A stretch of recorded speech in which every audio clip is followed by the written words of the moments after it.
અને હવે વાત કરીએ રાજકોટમાં સંગઠનના કાર્યક્રમમાં રામ મોકરિયાની પ્રવેશબંધી મુદ્દે।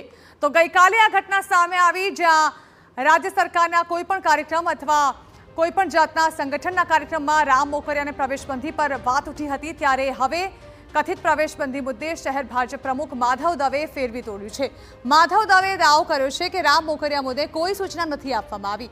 તેઓએ મોકરિયાને સિનિયર આગેવાન ગણાવીને વિવાદ પર ઠંડુ પાણી રેડવાનો પ્રયાસ કર્યો। સાથે જ દાવો કર્યો છે કે રામ મોકરિયા સંસદના સત્રમાં હોવાથી મનપાના કાર્યક્રમમાં તેઓને આમંત્રણ નહોતું આપી શકાયું।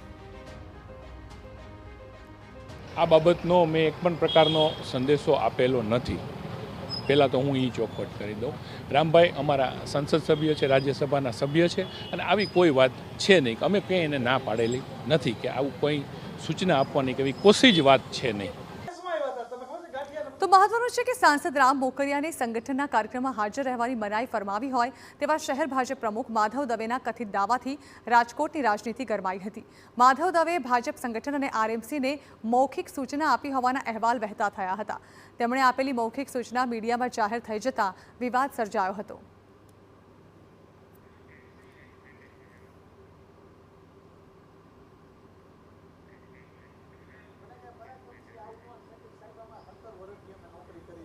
તમારા જેવું બિહેવ એક અધિકારી કોઈ કરે જ નહીં, કરાય હોય